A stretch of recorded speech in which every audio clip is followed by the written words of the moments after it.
आज गुरुपौर्णिमा, गुरुपूजनाचा आजचा दिवस. आषाढ पौर्णिमेला गुरुपौर्णिमा असं म्हणतात. त्याचं व्यास पौर्णिमा असंही त्याला म्हणतात. मागच्या व्हिडिओमध्ये आपण पाहिलं होतं की गुरु कोण, गुरु हे कपडे कसे घालतो, अन्न काय ग्रहण करतो, ते किती शिकलेला आहे, कसे चमत्कार करतो, याच्यावरून गुरुत्व येत नाही. गुरु हा करायचा नसतो तर तो होत असतो. गुरु हा माझ्या जीवनामध्ये आवश्यकता काय, माझ्या कोळिष्टकरूपी हे जे जीवन आहे ते ज्याच्यात गुरफटून मी संपतो, तर त्या कोळिष्टकारूपी जीवनातून मुक्त करण्यासाठी मला गुरुची आवश्यकता आहे. माझ्या जीवनामध्ये मार्गदर्शन करण्यासाठी मला गुरुची आवश्यकता आहे. मी माझे पाप दुसऱ्याला सांगितले तर मला ब्लॅकमेल होण्याची शक्यता आहे, म्हणून अशी एक जागा मला असावी माझी पाप सांगण्यासाठी.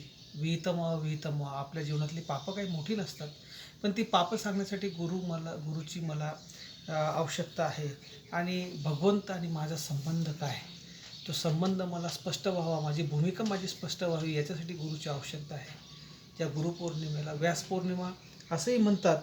भारत पंचमो वेदा हा अशा प्रकारची स्तुती, अशा प्रकारचं म्हणणं, ज्या महाभारताच्या बाबतीत ज्याला ज्ञानकोश म्हटलं जातं, पाचवा वेद म्हणून ज्याला मान्यता मिळाली, त्याचं लिखाण करणारे पराशर व सत्यवती यांचे पुत्र श्रीकृष्ण भगवंतांनी गीतेत ज्यांची मुनिनाम मप्पेहम व्यासह अशी ज्यांनी बिरुदावली गायली, अशा व्यासांना नमस्कार करण्याचा आजचा दिवस. व्यास पराशर आणि सत्यवती यांचे पुत्र होते. ते जन्मताच काळे होते म्हणून त्यांना कृष्ण, व यमुना द्वीपात त्यांचा जन्म झाला म्हणून द्वैपायन, आणि म्हणून व्यासांना कृष्ण द्वैपायन असंही म्हटलं जायचं. अत्यंत व्रतनिष्ठ अशा प्रकारचं त्यांचं जीवन होतं. लाखो लोकांचे जीवन भव्य दिव्य उदात्त व्हावं याच्यासाठी त्यांनी प्रयत्न केले. सामान्य लोकांच्या जीवनामध्ये लोकोत्तर भक्ती उभी राहावी म्हणून वैदिक वाङ्मय घराघरात पोचवलं. वैदिक वाङ्मयाचं संशोधन, पृथक्करण आणि त्या वेदांचे 4 भाग करण्याचं अत्यंत फार कठीण काम त्यांनी केलं, म्हणून त्यांना वेदव्यास असंही म्हणतात. आणि वेदांचे 4 भाग केल्यानंतर त्यांनी पैल ऋषींकडे ऋग्वेद दिला, वैशंपायनकडे यजुर्वेद दिला, जैमिनींनी सामवेदाचं आणि सुमंतांनी अथर्ववेद, असे 4 वेदांचं पृथक्करण आणि संशोधन करण्याचं काम या व्यासांनी केलं, म्हणून यांना वेदव्यास असंही म्हटलं जातं. आणि एवढंच नाही तर एवढं प्रचंड काम, वेद म्हणजे काही 2-4 हजार 5,000 पानांचं पुस्तक नव्हे, तर अत्यंत प्रचंड असं हे हिमालय एवढं काम त्यांनी केल्यानंतरही त्यांनी गृहस्थाश्रम स्वीकारला. जाबाली ऋषींची मुलगी वाचिका हिच्याबरोबर त्यांनी लग्न केलं. त्याच्यानंतर त्यांनी 18 लग्नानंतर गृहस्थाश्रम त्यांनी 18 पुराणं लिहिलीत. पुराणं ही सामान्य लोकांना सहजपणे कळावीत, कारण की त्याच्यामध्ये एखाद्या तत्वाला एवढी तलमोष्ट नेसवलेली असतात की सामान्य बुद्धीचा माणूस श्रद्धेने आणि भक्तीने त्या गोष्टीकडे वळतो. पण आजची शोकांतिका हीच आहे की आजचा विद्वान माणूससुद्धा पुराणं वाचतो.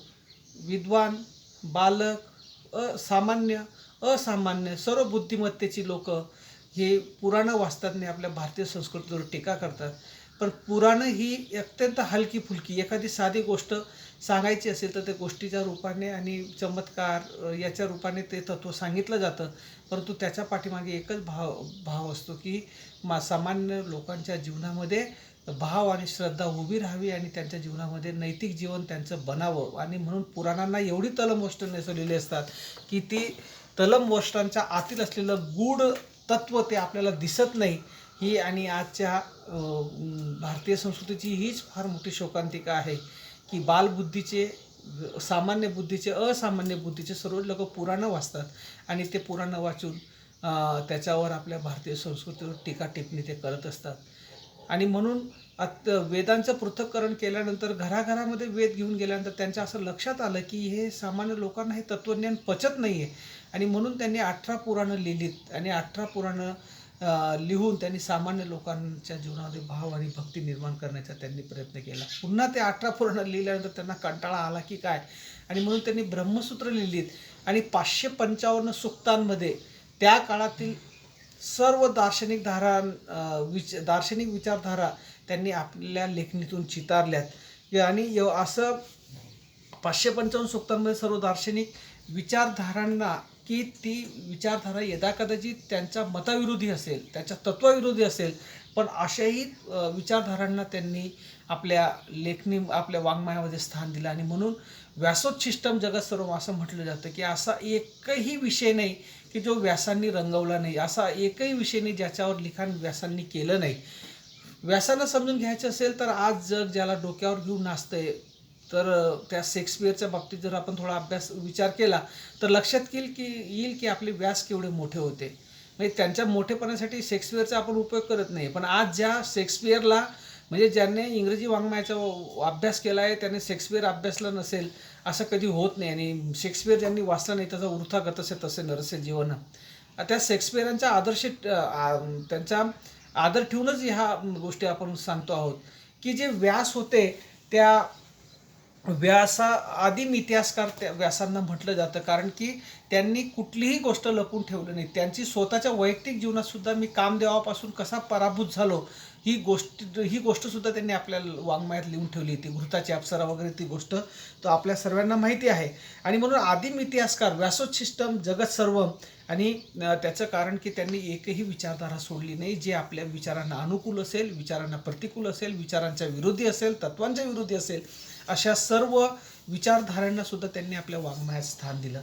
शेक्सपियरच्या बाबतीत विचार केला तर आपल्याला माहिती आहे की Macbeth, king Lear, Romeo Joliot सारखे त्यांनी, ऑथेलो सारखे त्यांनी सुखांतिका, काही शोकांतिका त्यांनी लिहिल्यात. तर आता त्याच्यामध्ये मात्र तुम्ही जर आपण शेक्सपियरच्या वाङ्मयाचा अभ्यास केला तर त्याचा हिरो विशिष्ट लेवलला आल्यानंतर घसरलेला आहे की त्याच्याकडे शक्ती आली, सत्ता आली, संपत्ती आली की तो घसरला. मग त्याच्यामध्ये अधपतित सर्व चरित्र त्यांनी लिहिलेली आहेत. त्यागी, उदात्त आणि ध्येयनिष्ठ चरित्र त्यांनी त्यांच्या वाङ्मयामध्ये आपल्याला दिसून येत नाही. ॲथेलो पराक्रमी होता, शूर होता, पण सत्ता येताच तो पत्नीचा गळा दाबायला निघाला. मॅकबेथ शूर होता, पराक्रमी होता, पण सत्ता आली आणि खाटी झाला. अनेकांचा वध त्याने केलेला आपल्याला दिसून येतो. आणि म्हणून अशा प्रकारे की त्याच्या शेक्सपियरांच्या वाङ्मयातील हिरो विशिष्ट शक्ती, विशिष्ट सत्ता त्याच्याकडे आली की नंतर तो अधपतित झालेला आपल्याला दिसून येतो. मग त्याने सत्पुरुष रंगवलेच नाहीत का? रंगवले आहेत ना. तुम्ही जर पाहिलं तर जुलियस सीझरमध्ये ब्रूट्स आहेत किंवा मर्चंट ऑफ व्हेनिसमध्ये अँटोनिओ आहे. हे सत्पुरुषांचंही त्याने लिखाण केलं आहे, पण ते साईड हिरो आहेत. मग त्या शेक्सपियरांना असं म्हणायचं होतं का की जे सत्पुरुष असतात किंवा जे तत्वनिष्ठ लोक असतात ती दुय्यम प्रतीची असतात, असं तर म्हणायचं नव्हतं ना. शेक्सपियरांनी राजा जॉनपासून तर 8व्या हेनरीपर्यंत 350 वर्षांचा कालखंड त्यांनी आपल्या वाङ्मयामध्ये रंगवलेला आहे, चितारलेला आहे. पण या 350 वर्षांमध्ये ज्या ज्या राजकीय, आर्थिक किंवा सामाजिक ज्या क्रांत्या झाल्यात त्या क्रांत्यांची नोंद शेक्सपियरची लेखणी घेऊ शकली नाही. ही सत्य परिस्थिती आहे. आणि म्हणून पण त्याच्या विरोधात जर आपण विचार केला तर व्यासांनी मात्र एकही विचारधारा सोडली नाही. आपण कणाद आणि चारवाकला सुद्धा ऋषी म्हणतो, जे वैदिक विचार आणि परंपरे विरोधात होते. ऋणम कृत्वा घृतम पिबेत अशा प्रकारची जी विचारधारा होती त्या विचारधारेला सुद्धा स्थान व्यासांनी आपल्या वाङ्मयात दिले. म्हणून व्यास आपल्याला समजून घेतले पाहिजेत. त्याच्यानंतर आपल्या जीवनामध्ये नियती आणि स्वभाव यांच्यासमोर गुडघे टेकतो माणूस, अशा प्रकारचं संपूर्ण वाङ्मय शेक्सपियरचं आपल्याला दिसून येतं. पण नियती आणि स्वभाव बदलता येऊ शकतो असे आपले व्यास आपल्याला सांगतात.